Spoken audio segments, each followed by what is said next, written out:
Oke, mmm, malam ini aku mau sharing soal pindah kerajaan. Tapi sebelumnya aku mau discuss dulu sama teman-teman semuanya, ini nggak nyari kesalahan, ini nggak nyari, apa namanya, siapa yang benar, siapa yang salah, cuman aku mau ajak teman-teman semua di sini buat kita saling berbagi ya, apa sih sebetulnya esensi kekristenan itu sendiri. Selain kita dapat, apa namanya, keselamatan, kita dapat kasih karunia Tuhan gitu. Apa yang menjadi esensinya mengikut Kristus itu buat teman-teman? Yuk, come on. Ada yang mau buka duluan? Ulang Sekali Kak, lagi. pertanyaannya kok panjang? Oke, aku mau ajak teman-teman discuss ya, esensinya jadi orang percaya, orang Kristen atau mengikut Tuhan itu apa sih menurut kalian? Selain kita dapat keselamatan ya, atau dapat kasih karunia Tuhan. Boleh satu kata, satu kalimat.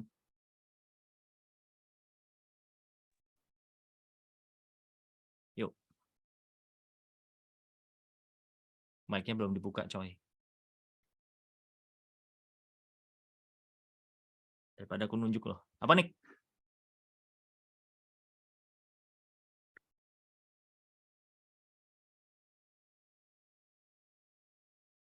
Apa sih? Hen,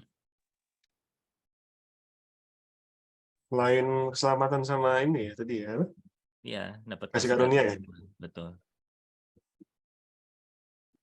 Ya bener-bener yang bener-bener sesimpel mengikut Tuhan sih, tapi yang mengikutnya itu dalam arti yang mengikuti ya teladan hidupnya gitu. Oke, keteladanan lah ya. Hmm. Ini Jackson ya? Hai bro. Yes. Wis, Selamat jumpa nih. Halo, Halo. masih di Rika. Jakarta atau di mana, Jack? Di Surabaya, Kak.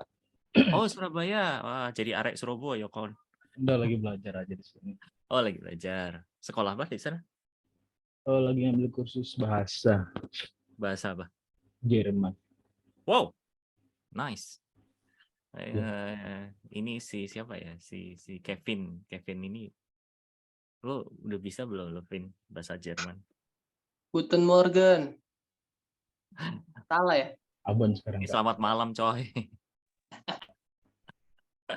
Oke, thank you Jackson. Ya, good luck ya. Oke, kalau menurut Jackson apa nih esensi kita menjadi pengikut Kristus itu apa sih sebetulnya?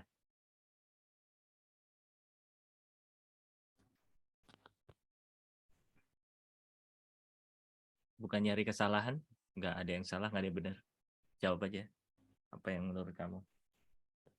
Rasain kasih Tuhan tiap hari. Wih, mantap. Merasakan kasih Tuhan tiap hari. John,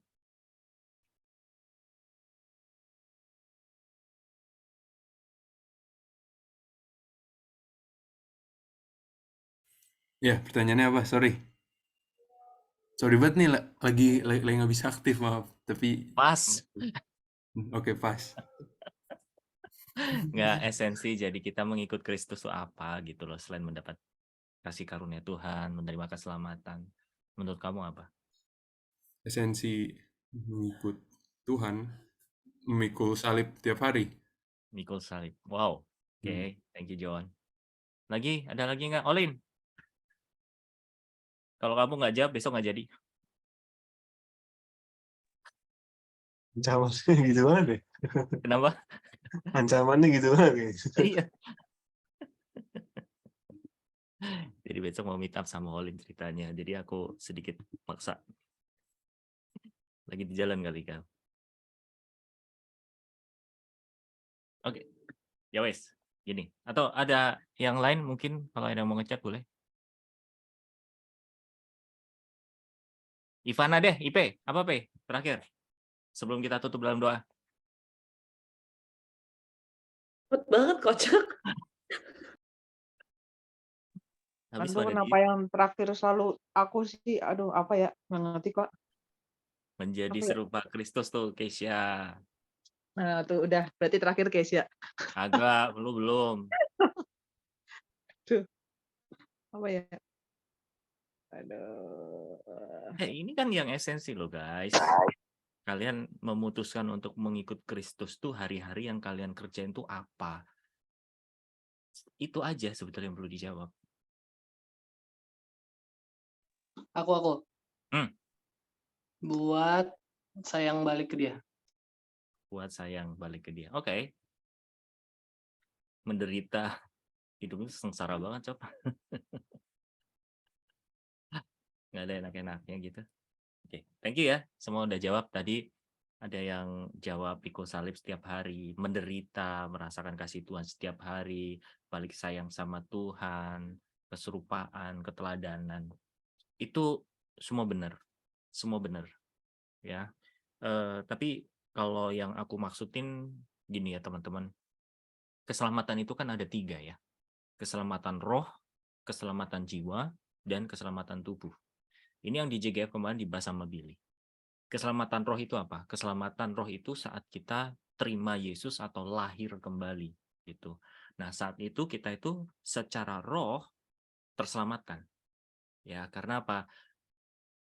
Kejatuhan Adam dan Hawa itu membuat hubungan kita sama Tuhan itu mati. Ya. Jadi ketika kita menerima Yesus masuk ke dalam hati kita, menjadikan dia Tuhan, menjadikan dia juru selamat, roh kita menjadi hidup. Dengan kata lain apa? Kita punya koneksi yang terhubung sama Tuhan, sama Bapa, sama Roh Kudus. Anggap ya. Nah, tapi ketika kita udah beroleh keselamatan roh secara roh, apakah kita stop di situ? Nah, ini jalan pikiran yang menurut aku mungkin ada beberapa golongan atau beberapa orang yang kayak kita sekali selamat tetap selamat, ya sekali merdeka tetap merdeka. Emang slogannya Indonesia, ya. Oke, tapi gini, bahwa keselamatan kita itu kan dikatakan di dalam Alkitab harus dikerjakan. Apa sih yang dikerjain, teman-teman? Apakah keselamatan roh kita yang kita kerjakan? Enggak. Keselamatan roh itu nggak perlu kita kerjain lagi. Kenapa? Karena roh kita yang udah nyatu sama Tuhan, udah bersatu ini nggak ada yang mengganggu gitu ya. Makanya di dalam Roma dicatat gini, nggak ada yang misahin kasih Tuhan, apapun, maut atau apapun gitu kan, penderitaan dan lain sebagainya, itu nggak ada yang misahin guys, gitu. Nah, yang menjadi masalah besarnya adalah keselamatan jiwa. Kalau keselamatan tubuh itu sebetulnya terjadi secara paralel ketika apa? Kita udah menerima keselamatan roh, kita mengerjakan keselamatan jiwa, dan keselamatan tubuh itu akan terjadi secara apa? Otomatis. Saat kapan? Yesus datang kedua kalinya di atas awan. Dengan kata lain apa? Kita mengalami rapture, kita mengalami pengangkatan. Nangkap sejauh ini, ya. Jadi keselamatan roh itu sudah. Tapi keselamatan jiwa itu dikerjakan. Keselamatan tubuh itu otomatis. Kalau dua-duanya ini kita dapat. Nangkap dulu ya. Oke. Nah, aku mau bahas dari sisi keselamatan jiwa, teman-teman. Ya, terlepas dari jawaban dari teman-teman semua tadi benar, ya. Esensi mengikut Yesus itu sebetulnya ya kasih itu udah pastilah ya, karena tanpa kasih Tuhan kita nothing, tanpa kasih Tuhan kita pasti akan burn out, tanpa kasih Tuhan pasti kita akan berhenti sampai sini, tanpa kasih Tuhan kita pasti kena masalah langsung ninggalin Tuhan, betul ya?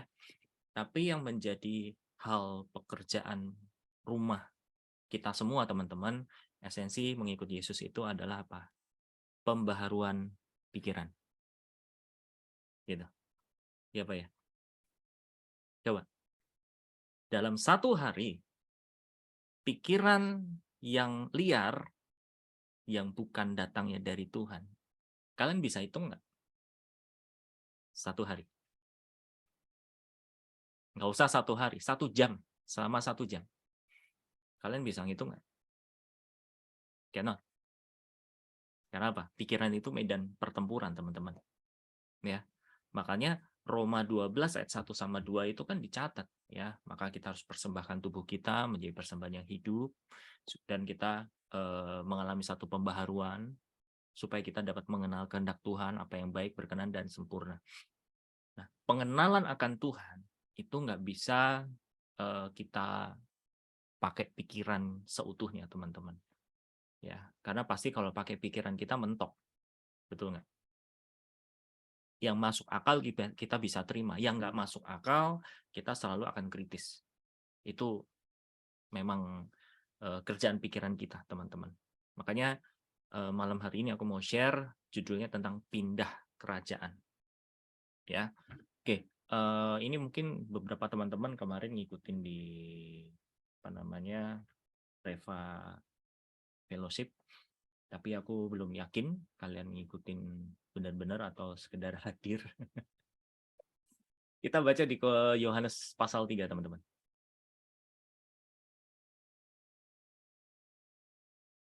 Yohanes pasal 3 ayat yang ketiga. Boleh salah satu buka di TB, satunya di The Passion. Yohanes pasal 3 ayat 3, 5, dan 6.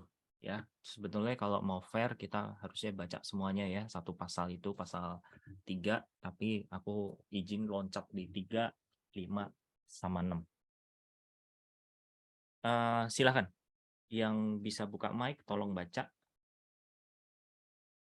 Yohanes 3 ayat 3. 3, 5, sama 6. Oh.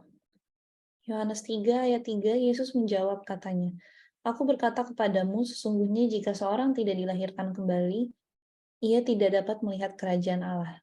Ayat kelima, jawab Yesus, Aku berkata kepadamu, sesungguhnya jika seorang tidak dilahirkan dari air dan roh, ia tidak dapat masuk ke dalam kerajaan Allah.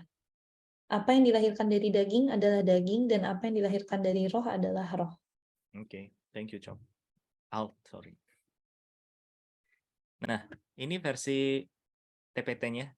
Di bahasa Indonesianya teman-teman bisa lihat ya. Yesus menjawab, Nikodemus, dengarlah kebenaran kekal ini. Wah, aku baca ini asik banget sih. Dibilang kebenaran kekal. Kenapa sih dibilang kebenaran kekal, teman-teman? Karena bayangin aja, firman ini ditulis ribuan tahun yang lalu. Oke?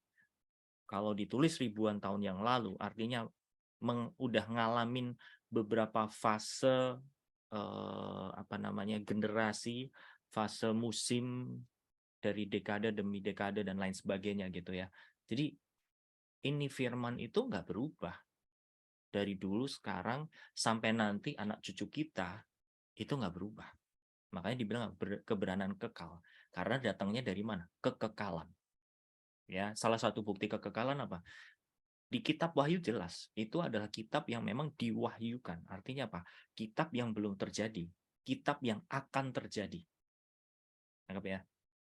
Nah, aku lanjutin di sini. Nikodemus, dengarlah kebenaran kekal ini. Sebelum seseorang dapat melihat dimensi kerajaan Allah, mereka harus mengalami kelahiran kembali lebih dahulu. Ya, ayat 5, Yesus menjawab, Aku mengatakan kebenaran kekal, kecuali engkau dilahirkan dari air dan roh. Kamu tidak akan pernah masuk ke dalam dimensi kerajaan Allah.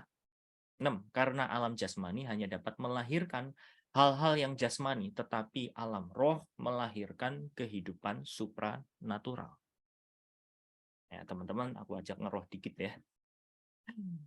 Jadi, bukti percakapan antara Yesus dan Nikodemus ini adalah fakta atau bukti nggak nyambung antara yang dari alam jasmani dengan apa yang dari atas, dari surga.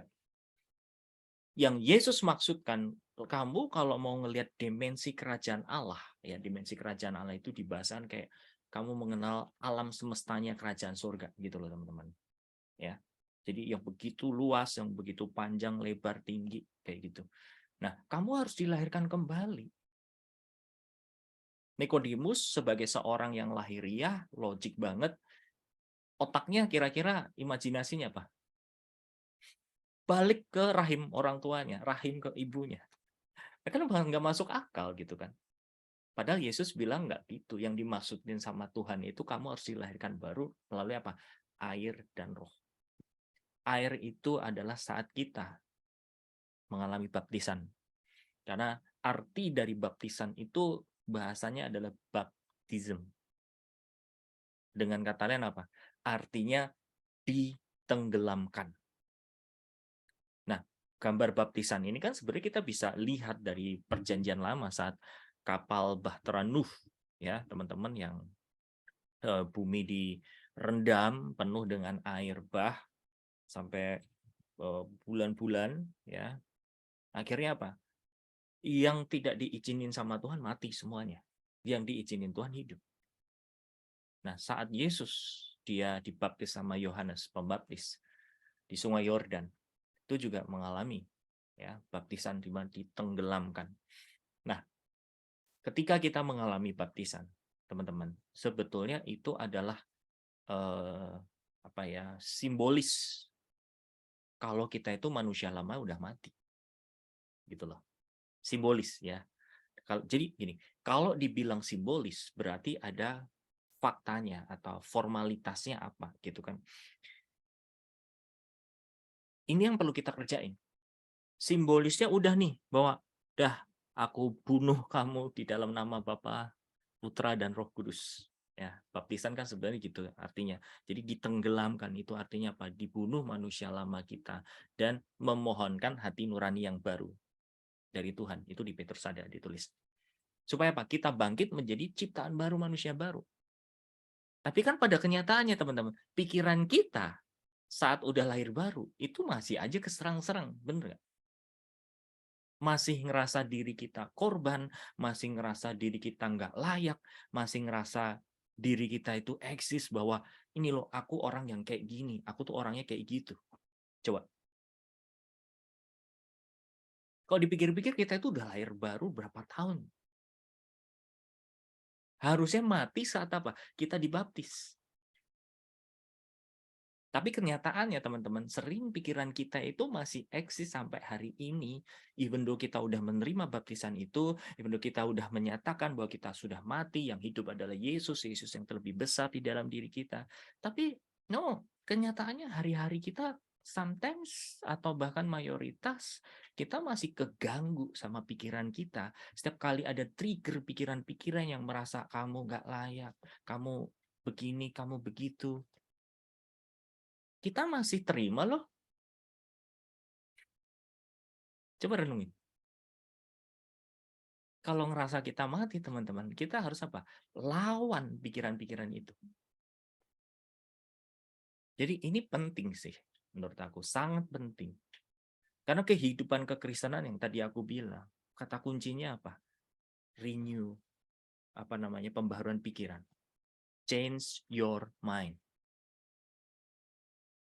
Itu kata kuncinya. Setiap hari. Makanya kalau kita nggak bangun kebiasaan, kita nggak bangun tradisi atau habit kita di dalam Kristus menjadi ciptaan baru, manusia baru ini, teman-teman, kita akan mudah ke-trigger pikiran-pikiran yang masuk tiba-tiba atau bahkan omongan orang. Mungkin aku nggak usah kasih contoh sama yang lain gitu ya, diri aku sendiri.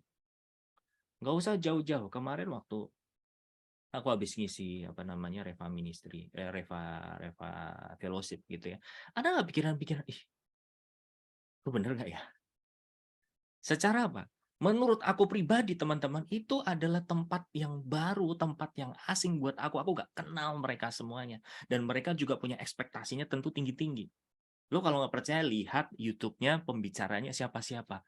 Gokil kalau bilang. Jadi kalau ada pikiran, tuduhan-tuduhan kayak gitu, teman-teman, ada nggak? Pasti ada. Oke, mungkin gini. Ada sih bagian kita yang kurang, bagian kita yang memang harus diperbaiki, yes. Aku setuju gitu ya. Tapi kan gini loh.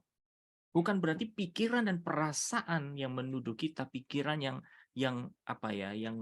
nyerang kita, nggak selamanya itu akurat datangnya dari Tuhan. Yang ada apa? Ngelemahin. Nah, aku mau bilang sama teman-teman gini. Kalian mesti bangun kesadaran, bangun kebiasaan di dalam manusia baru kalian. Untuk apa? memberi perlawanan sama jiwa kalian. Entah pikiran kalian, entah emosi kalian, entah di dalam kehendak kalian. Harus ada perlawanan. Ini waktunya kita nggak bisa terus-terusan jadi korban, teman-teman. Kalau kita membiarkan itu terus terjadi, yang ada kita percaya sama tipuan. Kita percaya sama kepalsuan. Kita percaya sama kebohongan. Tapi kita nggak percaya sama siapa? Kebenaran. Come on. Coba renungin. Ya. Again, aku mau garis bawahi. Ini waktunya kita harus memberikan perlawanan di dalam roh kita, di dalam jiwa kita, supaya ketika ada pikiran-pikiran yang tiba-tiba muncul gitu ya. Ih, tadi waktu kamu khotbah, tadi waktu kamu doa, tadi waktu kamu sharing, gak ada lo yang dengerin. Ih, tadi waktu kamu maju, kamu dinilai lo gini. Kalau mulai ada itu pikiran muncul kayak gitu teman-teman, ada perlawanan. Perlawanannya dari mana? Kebenaran. Kebenarannya apa? Yesus nyatu sama hidup kita. Roh kita udah menyatu. Ya. Dan ini yang sebenarnya menjadi satu tema kita malam hari, yaitu apa? Kita udah pindah kerajaan. Dari kerajaan dunia kepada kerajaan apa? Kerajaan sorga. That's why Yesus bilang waktu awal-awal dia melayani, ya. Coba baca ayatnya di Matius pasal 4, Injil Matius pasal 4 ayat yang ke-17. Ada Catherine. Halo, Kat. Halo Kak, maaf telat ya Kak. Tadi It's aku okay. minta ke Civina. No worries. Kaget juga lah ada Catherine. Mau dengar Kak. Oke. Thank you. Oke, Injil Matius pasal 4 ayat 17. Teman-teman yang udah dapat tolong dibaca.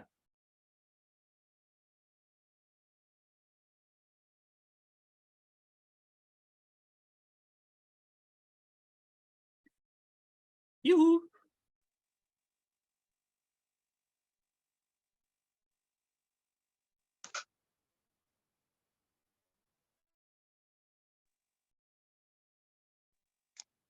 Aku suruh baca Kak?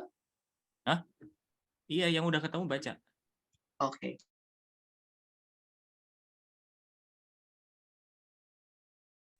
Lah, aku kagak baca kocak. Belum ketemu. Ya udah, gue baca ya. Aku nih Kak, aku udah Matius 4 ayat 17. Sejak waktu itulah Yesus memberitakan, bertobatlah sebab kerajaan surga sudah dekat. Coba kamu compare sama The Passion out.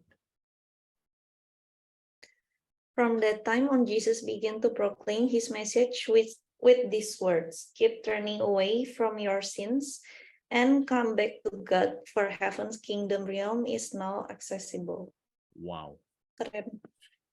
Mantap banget ya. Bahasa Indonesia gini teman-teman ya. Sejak waktu itu Yesus mulai menyatakan pesannya dengan kata-kata ini. Yaitu apa?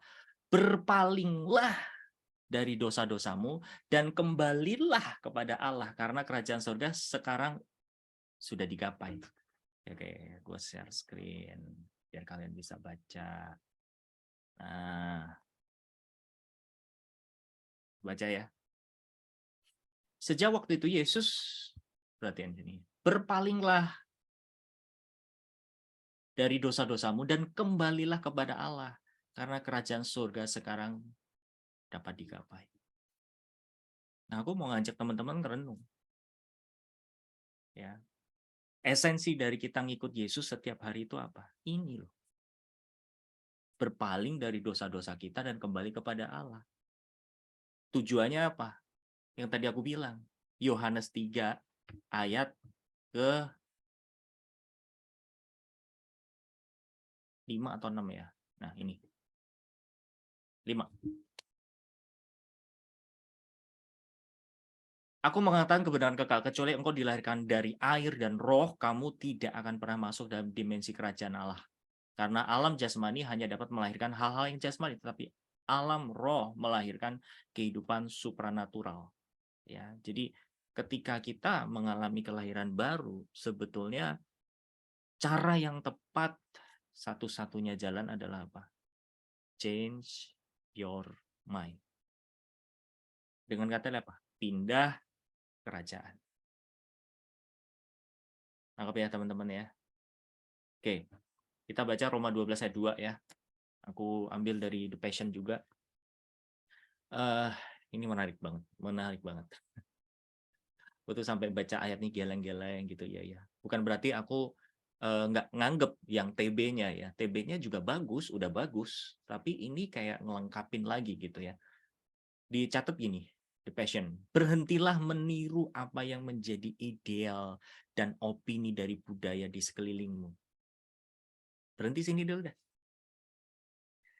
Yang ada apa? Generasinya kita, teman-teman. Generasinya di bawah kita. Kasihan banget. Benar nggak? Dia selalu compare dirinya dengan yang lain. Ngerti nggak? Kita selalu banding-bandingin dengan yang lain. Kenapa dia bisa, gue nggak bisa ya? Semua. Ada yang masih begini? Dan kita selalu kayak mencocokologiin gitu, tahu bahasa apa sih cocokologi? Kayak iya lebih kayak menjadi serupa sama dunia akhirnya. Ya, karena apa? Kita ngejar apa yang dianggap dunia itu idealnya tuh kayak gini loh. Harusnya kayak gini loh. Bener nggak? Standarnya tuh kayak gini, harusnya gini. Ya. Belum apa? Opininya orang. Penilaiannya orang harusnya gini loh. Nanti kalau gue nggak kayak gini, gue nggak sukses, gue nggak pelayanan, gue belum punya cowok, gue belum punya cewek, gue belum punya pacar, nanti gue diomongin begini dan begitu. Gue kalau nggak kekinian, nanti dibilang apa? Gue anak jadul, anak ketinggalan zaman, segala macam, nggak gaul, dan lain sebagainya. Come on. Ini kan isinya semua rata-rata bergejolaknya di sini. Ya, jadi aku ulang ya. Kita harus berhenti niru apa yang menjadi idealnya atau standarnya dunia dan opininya dari budaya sekeliling kita. Nah, kalimatnya aku lanjutin teman-teman. Tetapi biarlah kamu ditransformasi dari dalam oleh Roh Kudus melalui apa teman-teman? Pembaharuan total dari cara berpikirmu. Jadi dibaharui dari dalam oleh Roh Kudus, bukan lagi roh kita. Sekali lagi aku mau bilang, roh kita itu nggak bisa diutak-atik. Amin. Yang menjadi concern-nya adalah apa? Cara berpikir kita. Ya. Jadi dibilang ditransformasi dari dalam oleh Roh Kudus melalui pembaharuan total dari caramu berpikir. Maka kamu akan diberdayakan untuk mengenal apa? Kehendak Allah saat kamu menjalani kehidupan yang indah, memuaskan, dan sempurna di matanya. Ini gokil sih kalau menurut aku ya. Karena gini teman-teman, ketika kita fokus ngikuti dorongan Roh Kudus, arahan Roh Kudus, kita ngikuti pimpinan Roh Kudus dari dalam, yang ngelit hidup kita, yang ngelit pikiran kita, yang ngelit perasaan kita, yang ngelit kehendak kita. Kita akan dibawa apa? Di dalam kehidupan yang indah. Makanya firman Tuhan ngomong apa? Apa yang nggak pernah kamu pikirin, apa yang nggak pernah muncul di dalam hatimu, itu yang Tuhan sediakan. Nah, masalahnya apa? Masalahnya kita selalu ngikuti kebenaran, kita selalu ngikutin dari apa? Kebohongan-kebohongan di dalam pikiran kita itu loh. Apa kata orang, pikiran kita ngomong, gue kalau jalan kayak gini diliatin nggak ya? Semua ngeliatin aku nggak ya? Kalau ngeliatin aku, mereka nggak ngomongin apa ya? Nilai aku apa ya? Come on. Kalian bisa bayangin teman-teman, punya hidup yang kayak gini tuh benar-benar melelahkan banget. Benar nggak? Belum lagi kalau gini, Kita perlu sukses, kita perlu mencapai satu cita-cita, kita perlu mencapai satu purpose, which is good sih kalau memang kalian didrive oleh Spirit, oleh Roh Kudus, oleh Roh, oke? Oleh tujuannya Tuhan, ya. Yang menjadi masalah adalah kita udah invest waktu banyak-banyak, ngumpulin ini, ngumpulin itu, ngusahain ini, ngusahain itu. Tujuannya apa? Supaya kita mencapai satu titik pencapaian dan akhirnya apa? Ini lo aku. Artinya apa? Eksistensi, pembuktian. Ini lo gue udah pelayanan. Ini lo gue udah sukses. Ini lo gue udah merit. Ini lo gue udah jabatannya ini loh.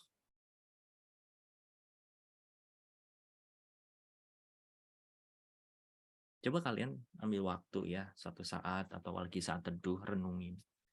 Momen di mana apa yang kalian kejar sih sebetulnya hari-hari ini? Ya.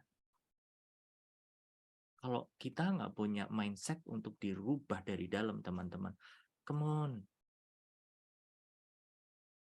Kita sebetulnya kayak nyia-nyiain pengorbanan Tuhan Yesus 2000 tahun yang lalu. Benar nggak? Gampangannya gini, kalian disekolahin mahal-mahal di luar negeri, biaya udah disiapin sama orang tua, oke? Semua udah disiapin, kalian tinggal apa? Belajar, belajar, belajar, dan belajar. Tapi kita apa? Mager.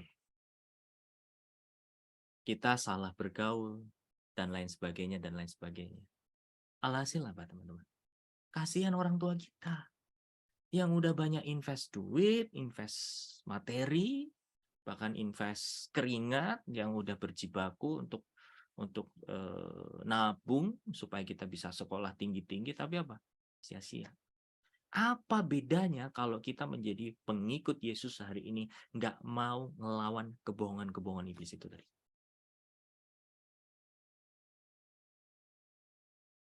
Guys, kalau mau cerita masa lalu gitu kan ya, ketertuduhan, intimidasi, gue ngalamin semuanya. Kalau dibilang gue orangnya mudi dulu, ya. Ditambah lagi apa? Mantan pemakai. Itu moodnya kacau banget. Parah. Bener-bener itu mau urusan sepenting apapun, kalau udah dibilang mager, bilang males. Dan nggak peduli, bener. Nggak peduli. Ya. Nggak peduli orang mau ngomong apa segala macam. Karena apa? Akunya lebih gede banget gitu. Si egonya tuh kayak pengen nggak peduli gue hari ini butuh tidur, nggak peduli gue mau ngomong apa, mau dapat nilai jelek, mau dibilang orang apa, malesan, nggak peduli. Yang gue butuhin adalah apa? Gue pengen me time, gue butuh istirahat. Itu aku dulu berapa tahun yang lalu kayak gitu, teman-teman. Mood swingnya kalau dibilang parah. Tapi aku renungin gini. Tuhan tuh merubah diriku. Nggak di bim salah bim, brakadabra. Tiba-tiba, tring, wih, saya udah berubah. Nggak gitu. Tapi apa? Melewati perjalanan sama Tuhan. Salah satunya itu tadi, teman-teman. Harus ada perlawanan di dalam jiwa kalian, harus ada perlawanan di dalam pikiran kalian, harus ada perlawanan di dalam perasaan dan emosi kalian, harus ada perlawanan di dalam kehendak kalian. Gini loh, kita mau benci, kita mau kecewa, kita mau luka, kita mau marah. Kalau aku bilang itu keputusan. Kak, tapi enggak tuh. Aku kayak tiba-tiba meledak gitu aja. Benar, meledak. Oke lah, kalau dibilang itu kayak otomatis gitu ya. Tapi gini, ketika kita udah terlanjur meledak, ketika kita udah terlanjur ngelakuin sesuatu yang salah, teman-teman, kalian ada ngerasa salah nggak? Nggak mungkin enggak. Masalahnya adalah ketika kalian udah merasa salah, ngeresponin nggak? Buat apa? Balik ke Tuhan. Atau sebaliknya, kita ngikutin kebohongan lagi iblis supaya apa? Iya, gue udah nggak layak nih. Akhirnya apa? Lama-lama ngejauh. Ya, come on. Kalian terserah mau percaya atau enggak ya teman-teman ya. Kalau buat aku pribadi percaya 1000%. Kalau ada persentasenya lebih gede lagi, aku mau percaya yang lebih gede lagi. Yaitu apa? Hari-hari ini Tuhan tuh larinya cepet banget. Larinya cepet banget. Nggak peduli kalian baru bertobat, nggak peduli kalian mungkin habis jatuh, nggak peduli kalian kayak ngerasa ketinggalan. Don't care. Yang dia butuhin adalah apa, teman-teman? Respons. Gue mau dong, ayo. Kayak misalkan kalian punya circle gitu ya, dan kalian nggak bertujuan untuk ninggalin teman-teman yang lain gitu, ya kan? Terus tiba-tiba ada teman yang lain gitu. Misalkan di sini aku Henry, ya, lagi ngobrol sama Jackson, bertiga, berempat, ya, ngobrol. Kita lupa ngabarin si John. Oke, kita ngabarin lupa sih. Padahal dia adalah bagian kita sebetulnya gitu. Cuman kita asik aja berempat ini. Gimana lu kabarnya? Udah lama kita nggak ketemu, kita ngopi asik aja gitu loh teman-teman. Tapi kita semua keskip untuk apa? Ngajak si John. Kita juga ketemunya spontan. Jangan bilang uhui. Ya, kita ketemunya spontan berempat, ya udah kita ngobrol ya gitu. Tiba-tiba si John lihat di story. Ih, pada ngumpul. Kira-kira nih, kalau kita itu sahabatnya John, terus John bilang ngechat Nico, Nick, kepahitan sih. Kacau loh. John ngechat Nico, Nick, lo kalian pada di mana gitu? Oh di sini gitu. Boleh nggak nyusul? Nyusul aja gini. Ayo nyusul. Kira-kira diterima nggak teman-teman? Kalau kita memang tadinya sahabat. Terima nggak? Terima pasti. Tapi kadang-kadang apa? Kita jadi kepahitan. Karena apa? Buset, nggak ngajak-ngajak. Jahat kalian semua. Karena apa? Asumsi. Ngerasa diri kita jauh. Ngerasa diri kita bukan siapa-siapa. Come on. Ini yang ganggu. Artinya apa teman-teman? Sebetulnya kita masih bermasalah loh dengan diri kita. Iya kan? Kalau kita ngerasa sahabat, ya udah pede aja, just be there. Langsung aja, guys, gue nyusul ya kalian di sana. Ya udah, ayo. Loh gini, kalian coba flashback ke belakang deh. Kalau kalian pernah ngalamin, ngerasain menjadi orang yang ada di luar atau outsider gitu ya. Yang ada di pikiran kalian apa? Asumsi kan? Asumsi atau kebenaran? Of course, asumsi. Asumsi apa? Gue nggak diajak. Gue udah dilupain. Itu kan kebohongan. Padahal kebenarannya apa? Lu sahabat.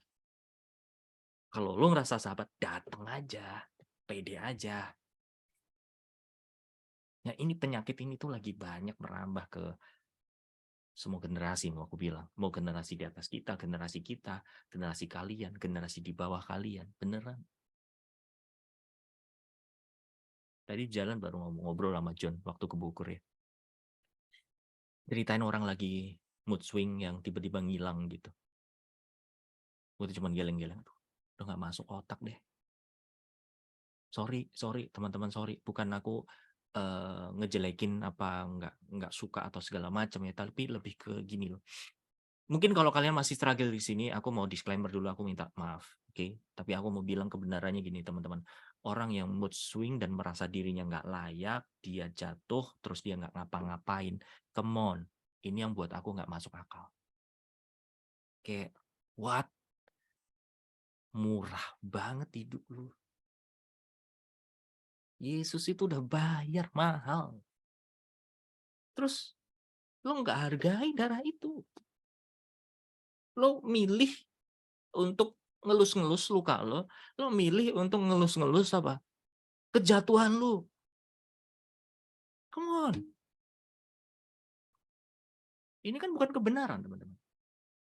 Ya. That's why kita hari ini ngomong tentang pindah kerajaan. Makanya kata kuncinya apa? Pindah kerajaan. Kita baca ayatnya lagi ya. Nanti kalau ada yang mau tanya, sok loh. Kolose 1 ayat 13, teman-teman.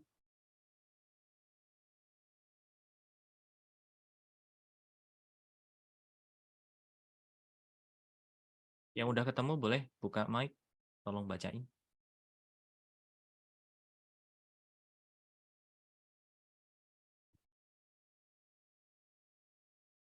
Kolose 1 ayat 13 sih, Kak. Kolose 1 ayat 13, betul, Kat.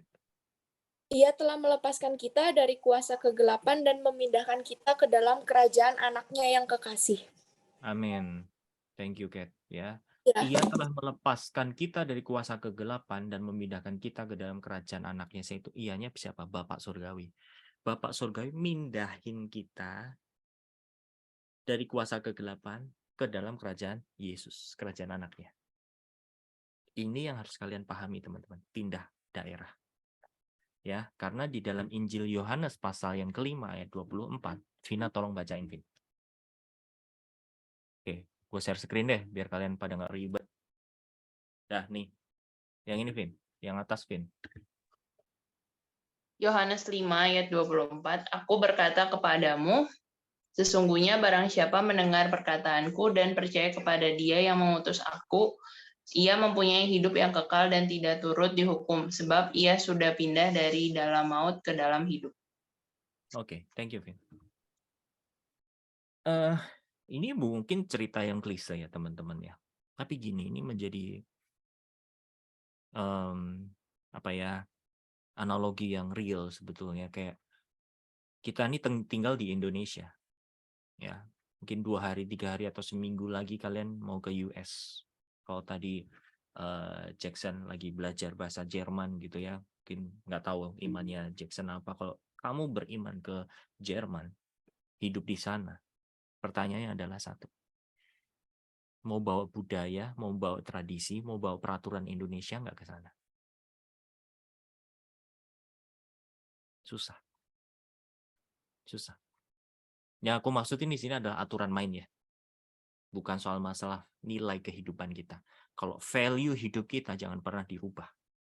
Ya, meskipun di sana budayanya lebih bebas, free apa segala macam gitu ya. Tapi segala aturan-aturannya segala macam kita pasti ngikutin, bener nggak? Kalian mau jalan ke Singapura sekalipun, oh naik MRT itu kayak gini, harus begini. Sama kalau misal kalian mau ke Amerika gitu ya, kalian bisa drive di sana, kalian bisa nyetir di sana. Tapi kan bukan berarti gini loh, apa yang kalian tahu di Indo, kalian bawa ke sana. Kalau di Indo itu jalannya sebelah kiri. Kan nggak bisa kalian nyetir di US pakai apa? Jalur sebelah kiri. Kalian harus ngikutin apa? Jalur sebelah kanan. Come on. Ini kan hal yang sederhana sebenarnya teman-teman. Selalu memindah area kan apa? Cara berpikir kita. Tadi di Roma 12. Ini tolong direnungin banget, ini benar-benar buat aku main blow banget sih. Di Roma 12 ayat 2 yang versi The Passion tadi. Aku coba share screen lagi buat teman-teman ya. Nah, berhentilah meniru apa yang menjadi idealnya dan opini dari budaya di sekelilingmu. Tetapi biarlah kamu ditransformasi dari dalam oleh Roh Kudus melalui pembaharuan total cara berpikirmu. Terus the message dibilang gini, jangan terlalu menyesuaikan diri. Sebenarnya ini bahasanya masih agak kurang strict sih. Kalau mau strict ini, jangan menyesuaikan dirimu dengan budaya. Ulang ya. Jangan menyesuaikan diri dengan budayamu sehingga kamu masuk ke dalamnya tanpa berpikir. Sebaliknya, pusatkan perhatianmu pada Tuhan. Engkau akan diubah dari dalam keluar. Segera kenali apa yang Dia inginkan darimu dan tanggapi dengan apa? Cepat. Wow. Kata kunci apa? Ngerespon. Kalau kita fokus ke Tuhan, teman-teman akan dikasih apa? Kebenaran. Supaya apa? Ngelawan kebohongan itu tadi. Oke. Dengan begitu teman-teman, kalian diubah mindset-nya. Ya. Tapi kalau kalian nggak pernah nyari kebenarannya apa, siapa yang ada di dalam diri kita, nggak heran teman-teman, kita memilih untuk apa? mendengar kebohongan-kebohongan itu.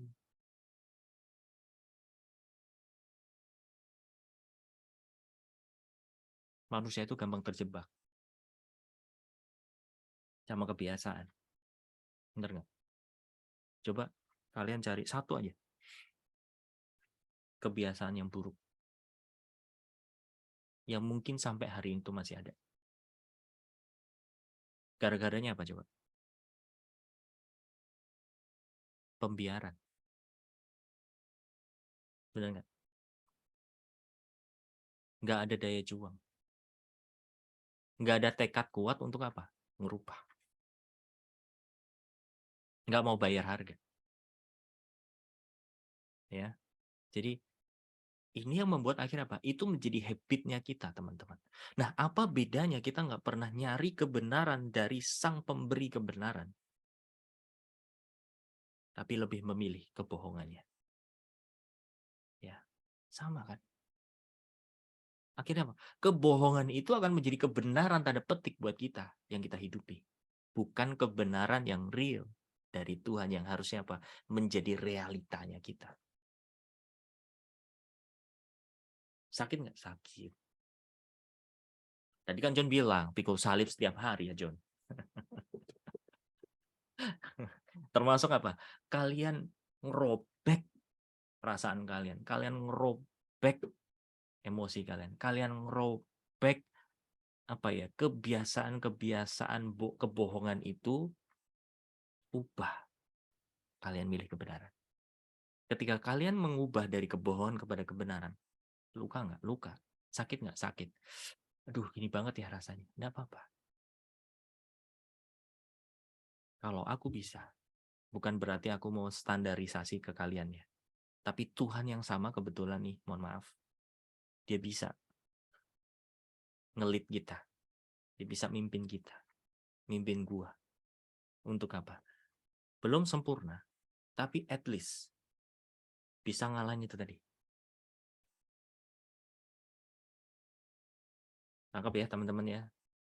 Jadi kalau mulai ada pikiran-pikiran yang mulai nyerbu, yang sifatnya itu merobohkan, meruntuhkan mental kita, fix. Itu bukan dari Tuhan.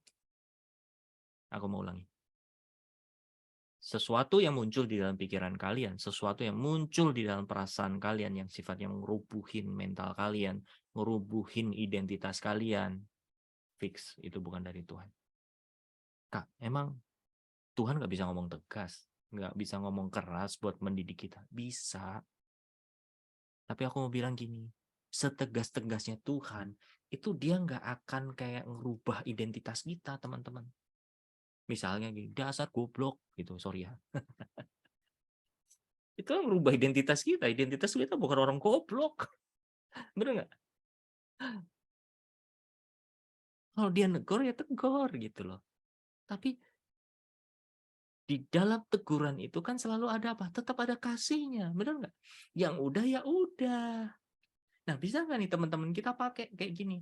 Aku percaya gini, kalau kalian hidupin Tuhan dari dalam, kalian mengalami pembaharuan pikiran ini, kalian mulai nge-build budayanya surga di dalam hidup kalian, of course kalian pasti akan bisa apa? Ngidupin budayanya surga buat siapa? Ke sesama. Jadi hubungan kita dengan Tuhan itu sebenarnya menjadi modal, menjadi dasar, menjadi cermin hubungan kita sama sesama. Ya dong, kalau kita ngaku kita kenal Tuhan, kita ngaku kita sayang sama Tuhan, kita ngaku bahwa Tuhan sayang sama aku gitu ya. Kita bisa nggak melakukan hal yang sama kepada sesama? Ya. Kalau kita masih merasakan Tuhan sayang sama aku ngerasain sayangnya Tuhan, kasihnya Tuhan, itu bagus-bagus. Tapi kalau ini nggak overflow, ini nggak nyebar ke yang lain, teman-teman, ya kita egois. Kita masih mikir diri kita. Diri kita pokoknya dipuasin aja dulu. Yang lain mah ya terserah. Ya, renungin teman-teman. Kata kuncinya apa? Pindah kerajaan. Ya, kalian mulai berpikir just bidar, langsung pindah, mulai rubah. Makanya gini, kalau kalian yang saat teduh, aku nggak tahu sih kalian tuh saat teduhnya modelnya kayak gimana gitu ya. Aku nggak bisa menstandarisasi juga, tapi aku ngasih esensinya gini loh teman-teman. Saat teduh itu bicara hubungan. Ya, Tuhan Yesus pagi-pagi dia menghadap Bapaknya di surga. Untuk apa? Ngejalin hubungan. Sama seperti kita teman-teman. Kalau kalian ngejalin hubungan sama teman sahabatnya terdekat atau siapapun gitu ya. Apa yang kalian lakukan? Nge-build hubungan itu. Ngobrol. Bener nggak? Ngobrol itu dua arah. Dan aku tuh baru ngeh loh selama, ya aku hitunglah bertobat 2010 ya, sekarang 13 tahun. Setiap pagi saat teduh yang aku lakuin itu apa? Ngerenung, ngobrol, ngobrolin apa yang kemarin terjadi, apa yang hari ini mau terjadi, apa yang ada di pikiranku. Aku coba discuss sama Tuhan. Tuhan bener nggak ya ini kalau jus ini kayak gini begini. Tuhan bener nggak ya Niko tuh lagi begini dan begitu. Ngobrolin. Nah dari situ akhirnya apa? Dapat pembaruan pikiran teman-teman. Tapi tetap ya, kebenaran firman itu yang menjadi landasannya. Makanya apa? Baca Alkitab. Itu menjadi apa? Relnya. Jadi ketika kalian dapetin sesuatu dari Tuhan, ini jelas ada relnya gitu. Ya. Mungkin nggak usah yang apa ya, berat-berat atau yang muluk-muluk gimana. Ngerenung aja, coba. Gue mau tanya di sini, jujur-jujuran. Siapa yang kamar mandi bangun pagi bawa handphone? Boleh sih, nggak ngelarang bawa handphone. Tapi aku mau bilang gini, kalau kalian nggak punya perisai, yang ada bangun pagi kalian buka handphone, melihatnya apa? Sosial media. Kalau ada yang masih begitu, aku mau bilang, bangun habit yang baru. Kalian harus mulai tegas. Lebih baik apa? Kalau emang masih lemah, jangan bawa handphone. Bawa aja Alkitab. Maaf, sambil pup. Kenapa? Itu momen kalian apa? Ngisi. Kalau kalian nggak ngisi yang benar, kalian diisi yang nggak benar. Kan gitu. Manusia kan kita memang nyerap, teman-teman. Kalau kita nggak nyerap yang benar, kita keserap yang nggak benar. Ya. Aku ngomong kayak gini bukan ngomongin gua. Tapi sadar gitu lah. Iya ya. Kok gua mau budaya kayak gini ya? Gak bisa nih, gak bisa. Ya rubah akhirnya. Gue janji sama diri gue sendiri, gue kalau bawa handphone kamar mandi pagi ya, gue mesti buka Alkitab. Jempol mau meleset, taruh. Ya, coba teman-teman lakuin. Itu dulu, oke? Biar apa? Kalian mulai nyerap paginya yang bener dulu nih. Kak, tapi aku nggak punya waktu, buru-buru ke kantor segala macam. Oke. Coba biasain 10 menit, 15 menit dulu deh. Atau nanti di jalan lanjutin ngobrol sama Tuhan. Ya. Apapun sebenarnya kita bisa lakuin, teman-teman. Ya, tapi aku mau kasih clue buat kalian bahwa hubungan kita dengan Tuhan bangun dengan apa? Dua arah komunikasinya. Ya. Kalau memang terbiasa satu orang berdoa terus ngedor-ngedor surga, Tuhan aku percaya, aku mengucap syukur Tuhan berkat-Mu hari ini, aku mengucap syukur Tuhan buat jiwa-jiwa baru yang Kau itu bagus.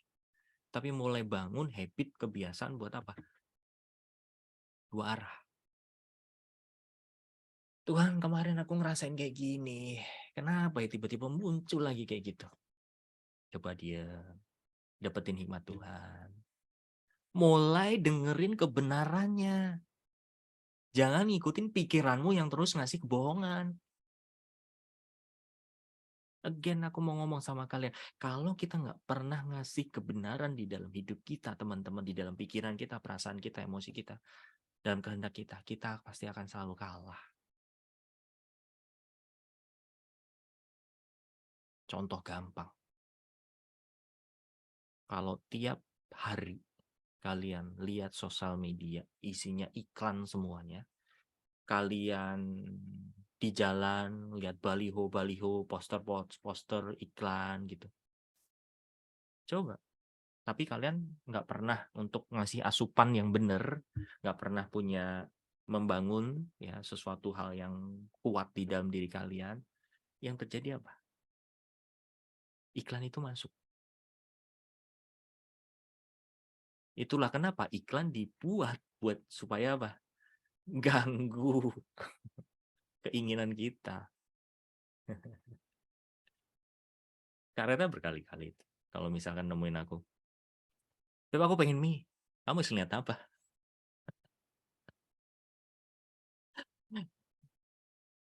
Beb, aku pengen makan sate kambing gitu, misalkan gitu. Kamu habis ngeliat apa? Mungkin kebuka gitu ya, Rio. Soalnya sate kambing enak di Tangerang. Kok kacau. Itu contoh, teman-teman. Kalau kita nggak pernah ngasih kebenaran yang pop up di dalam pikiran kita, selalu kebohongan. Ya. Ingat tadi ayatnya ngomong, berhenti meniru apa yang menjadi ideal dan opini dari budaya sekelilingmu. Biarlah kamu ditransformasi dari dalam oleh Roh Kudus melalui pembaharuan total caramu berpikir. Ya, jadi mau nggak mau teman-teman. Pertama ya, aku mau kasih konklusinya. Bangun kesadaran, kita pindah kerajaan, pindah tempat. Kita jadi orang Kristen tuh, oh udah pindah loh, udah geser. Kalau kalian udah pindah, mulai bangun caramu berpikir untuk apa? Dirubah. Mulai kasih kebenaran. Supaya apa? Kebenaran lebih kuat daripada kebohongan yang terus kalian hidupi. Ya. Yang ketiga, kasih perlawanan. Kalau pikiran kalian lagi lemah, diserang segala macam, lawan. Karena apa? Kesadaran kalian pindah itu membantu kalian cepat untuk sadar. Ih, ini nggak benar nih. Siapa di sini yang tiba-tiba out of nowhere gitu ya, muncul pikiran nggak jelas, kok gue kayaknya dijauhin sama teman-teman ya. Jujur banget, Alt. Makasih kejujurannya. Ya, aku mau cerita sama teman-teman gini. Apa yang kalian rasain, gue alami. Kalian dapat tuduhan, kalian mungkin kepikir kayak kalian diserang segala macam. Gue ngerasain. Tapi gue memilih untuk apa, teman-teman? Gue lawan dengan kebenaran. Enggak. Oke, kalau gue kurang, gue salah, gue mau belajar. Itu kuncinya. Ya, miliki apa? Hati yang mau belajar. Teachable heart. Ini teman-teman dari sisi pasti tahu lah. Ya, teachable heart, hati yang terus mau belajar. Kalau emang kita dikoreksi, kita salah, ya udah belajar. Gak ada orang yang langsung berdiri, nyoba sesuatu langsung perfect, langsung sempurna. Cannot. Justru kalau kita mau jadi jadi sempurna, jadi tahu yang benar, kita harus kenal yang salah. Tapi bukan berarti milih salah terus dong. Enggak ya, maksudnya dengan kalian belajar menuju kesempurnaan, kalau kepleset, kalau gagal, kalau salah, terima itu dinamikanya. Nggak bisa teman-teman itu punya berpikir, pokoknya aku ngerjain langsung sempurna, langsung sempurna, langsung sempurna. Itu kebohongan juga loh. Dari mana kebohongannya? Adam dan Hawa ditipu dari situ. Benar nggak? Tuhan mau supaya Adam dan Hawa memakan buah kehidupan. Biar supaya apa? Ketika dia kepenuhan Allah, kepenuhan Kristus, dari proses yang Tuhan kasih lewat hubungan. Tapi iblis ngasih apa? Bypass. No. Kamu kalau makan itu nggak mati, kamu akan jadi seperti dia. Oh mau deh, gue cepet deh. Come on. Coba kalian jabat tangan, salaman sama yang namanya kesalahan. Artinya apa? Kalau salah, kalau terjadi kegagalan ya udah. Pelajari gagalnya di mana, dikoreksinya di mana. Angkat. Tahu nggak teman-teman? Ini satu rahasia yang aku perlu buka ke kalian. Bukan dosa, enggak. Lebih ke kayak gini ya. Aku tuh kayak punya jalan hidup sama Tuhan tuh sepertinya gini. Bukan sepertinya, tapi ini menjadi rule hidup aku. Tuhan kayak kasih gagal dulu gitu. Tuhan kayak membiarkan aku dinilai orang yang nothing, dinilai orang yang ya cuma segitu aja atau segala macam gitu. Tahu nggak? Setiap momen kalau aku perhatiin tuh kayak gitu, iya ya. Ya udahlah, nggak apa-apa lah Tuhan. Kenapa? Tuhan tahu hatiku. Kalau aku ngerjain sesuatu baru pertama langsung berhasil, aku sombong. Aku gampang jatuh. That's why Tuhan apa? Biarin dulu. Kamu dinilai agak berkurang dulu. Diremehin dulu, is okay. Jadi kalau ada pikiran muncul gitu ya teman-teman. Ih, kok gue nggak perform ya? Ah, yaudahlah. Memang gue harus belajar dulu. Akhirnya jadi gitu. Nangkap nggak teman-teman? Ya, gue nggak perlu perfect. Tapi gue berusaha sebaik mungkin. Tapi kalau memang hasilnya, gue pengen mau sih, hasilnya 100 mau. Siapa di sini kalau ngerjain sesuatu nggak mau yang 100 mau pasti. Bener nggak? Tapi faktanya ketika kita eksekusi dari beberapa unsur dalam hidup kita, entah waktu, kesiapan, segala macam gitu ya. Bahkan masalah dalam hidup kita. Kadang ekspektasi kita 100 nggak nyampe 100. Mungkin 50. Mungkin 40. Padahal ekspektasi kita cepet. Terus kalau misalnya dapatnya 40 gimana? Ya udah. Inilah kamu, inilah kita. Ya. Bukan berarti kayak terus dengerin kebohongan. Lo emang nggak mampu, kok nggak layak. Terus ngomongnya udah deh, nggak, jangan aku ada, yang lain aja deh. Ya nggak gitu juga, memen. Maksudnya kalau memang kita didapati 40, dikoreksi. Artinya apa? Bagus ya, ternyata selama ini aku masih gede ekspektasinya daripada effortnya. Aku berarti belum capable. Aku harus belajar lagi. Nanti kalau ada kesempatan, oke, lebih baik lagi. Mungkin dicoba lagi dari 40 ke 60. It's okay. Belum perfect, nggak apa-apa. Coba lagi ada kesempatan 78. Tiba-tiba apa? Kalian nggak pernah berekspektasi, kalian cuman ngerjain apa yang Tuhan mau, dan kalian dapat reward tanpa kalian pikirin. Pernah ngerasa kayak gitu? Ketika kalian ngelepasin semuanya ekspektasi, kalian malah dapat. Kalau kalian mau meng-create ekspektasi, ya, terus nggak dapat ekspektasinya, yang ada apa? Kecewa. Ya, itu yang aku mau bagiin sama teman-teman malam hari ini. Kata kuncinya mengikuti Yesus itu apa? Pindah kerajaan. Oke, ketika kalian tahu esensi pindah kerajaan, kalian menempatkan diri kalian, budaya yang baru, tradisi yang baru. Ya, kalian merubah habit yang baru. Terus setiap hari kasih kebenaran-kebenaran. Tujuannya apa? Supaya ada kebohongan, kalian bisa ada perlawanan. Ya, God bless you guys. Kalau ada pertanyaan, sok. Yuk, masih ada waktu 10 menit. Thank you, Kak. Mau nambahin, Cok? Ada yang lain? Yuk. Oke. Kalau nggak ada, kita doa ya. Kita bersatu dalam doa, teman-teman. Ambil waktu sejenak.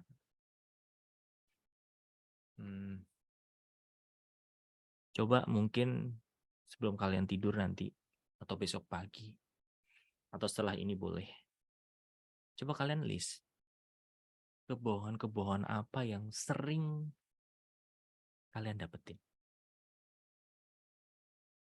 Misalnya tentang self-image, misalnya takut dinilai orang. Kalian bergumul di situ. Catat. Kalau memang ada 2-2, ada 3-3, dan seterusnya. Terus kalian bawa kebohongan itu ke Tuhan. Tuhan, apakah ini darimu? Ya, dapetin jawaban kebenarannya teman-teman dan mulai hidupi kebenarannya. Kalau misalkan kebohongannya isinya orang menilai aku begini dan begitu. Terus kalian dapetin jawabannya, engkau adalah anakku yang aku kasihi. Jadi ketika kebohongannya itu muncul, kamu dinilai begini begitu, kalian lawan dengan apa? Aku anaknya Bapa, aku yang dikasihi. Oke. Mungkin awal-awal kalian perlu terus biasain. Tapi lama-lama kebenaran akan menjadi hidup dibanding kebohongan. Ya. Sebenarnya kalau mau dikorek ya teman-teman, kebohongan di dalam diri kita itu yang kita hidup banyak banget, banyak. Serius banyak. Karena menuju serupa sama Kristus, itu adalah membangun budaya baru yang tadi dibilang. Ya. Makanya kayak lagunya siapa? Make Room. Menggoncang semua budaya yang kita punya. Merobohkan keagamaan kita. Itu buat aku pribadi lagu itu benar-benar hidup gitu. Iya, ikut Tuhan itu tradisi kita, budaya kita digoncang. Dan bahkan dalam pengenalan akan Tuhan sekalipun, kadang kita ngerasa kita paling benar, beneran. Tapi kemarin Tuhan bawa aku ke NTT, Tuhan bawa aku ke Jawa Timur, itu ngelihat POV yang lain yang mana kayak, aduh sebenarnya nggak masuk akal sih di aku, tapi Tuhan bisa kerja loh. Nah masalahnya adalah gini, aku bisa ngakuin nggak bahwa itu Tuhan? Meskipun itu nggak masuk akal buat aku hari ini. Tapi kalau itu memang Tuhan yang kerja, aku ngakuin. Yang ada apa teman-teman? Kita tuh suka nilai. Ih, masa doanya caranya kayak gitu? Ya, itu tradisi. Kita selalu membangun tradisi di dalam hidup kita dari apa cara kita berpikir. Ya teman-teman ya, tolong kerjain PR-nya ini. Ya, bukan nggak harus dikasih ceritain ke aku, nggak perlu. Nanti biar dinilai nggak perlu. Ini buat kebaikan kalian kok, serius. Catat di handphone kalian boleh, catat di kertas boleh. Bawa ke Tuhan. Tuhan, aku mau hidupi kebenaran. Aku selalu hidupin kebohonganku kayak gini. Ya, teman-teman. Yuk kita berdoa. Bapa Surgawi, kami ucap syukur malam hari ini kami disiram oleh kebenaran yang kekal daripadamu. Biarlah yang kekal ini merubah yang imitasi, yang kekal ini merubah yang sementara, yaitu kebohongan-kebohongan yang selama ini kami pegang. Kami mau lepaskan itu Tuhan, dan buat kami itu benar-benar jijik, buat benar-benar kami merasa muak terhadap kebohongan-kebohongan itu, karena Engkau sudah pindahkan kami dari kegelapan kepada kerajaan anakmu yang kekasih. Karena kami mendengar perkataanmu, kami percaya perkataanmu, engkau pindahkan kami. Kami mau memegang yang benar, kami mau mengikatkan diri kepada yang benar, yang kekal, yaitu hanya kepada engkau ya Tuhan. Buat Roh Kudus setiap hari kami mengalami pembaharuan dan transformasi dari dalam kami. Yaitu karena hubungan, karena kedekatan kami dengan Engkau yang merubah mindset kami, merubah pola pikir kami, akal budi kami. Bahkan semua alam imajinasi kami, alam berpikir kami diubah ritmenya, diubah gambar-gambarnya di dalam nama Tuhan Yesus. Semua yang lemah-lemah ini di dalam tekad kami, di dalam jiwa kami mau robohkan di dalam nama Tuhan Yesus. Kami mau rubah menjadi satu kekuatan di dalam kebenaran-Mu, sehingga kami mencengkram apa yang benar dan melepaskan, membuang apa yang salah, apa yang palsu. Terima kasih Bapa, firman-Mu memerdekakan kami membuat kami betul-betul merdeka. Ini kami anak-anak-Mu Bapa. Kami mau sama-sama belajar bertumbuh ke arah Engkau. Dan biarlah kasih-Mu yang ajaib, kasih-Mu yang besar itu boleh melanda setiap hati kami, jiwa kami. Sehingga kami terus merasa dikasihi oleh Bapa kami di surga, walaupun kami mungkin sendiri, walaupun kami sebatang kara atau apapun itu, Tuhan, kami nggak pernah loneliness. Karena Engkau hadir dalam setiap musim hidup kami. Dan setelah kami juga istirahat, Bapa, kami melepaskan semua beban, semua sampah-sampah dunia, air hidup mentahirkan, menyucikan kami di dalam nama Yesus, membuat kami betul-betul tinggal di dalam hadirat-Mu, dan kami mengalami perjumpaan pribadi dengan Engkau saat kami istirahat. Berkati para malaikat-malaikat-Mu yang sudah melindungi kami, menjaga kami urapi mereka semua dalam nama Yesus. Dan kami bersyukur Bapa untuk berkat dan penghidupan-Mu sepanjang hari ini. Kami mensyukuri setiap makanan yang kami terima, kami mensyukuri setiap kemurahan, kebaikan yang boleh kami terima, baik dari keluarga kami, dari orang-orang sekeliling kami, bahkan dari orang asing. Terima kasih untuk pelindungan-Mu yang nyata. Thank you Lord. Kami sudah berdoa dan mengucap syukur, haleluya. Amin. Oke guys, thank you udah datang. Thank you Kat. Thank you, Kak Thank you, Agus. Kak Agus. Thank you Bye. Vina, Ivana. semuanya. Thank you Dadah. semua Jackson. Bye. Bye Nico. Bye-bye. God Thank you. bless. Bye, jangan lupa daftar Bye-bye. Blend Camp. Bye-bye. Udah. Thank you, Kak. Dah. Bye. Bye.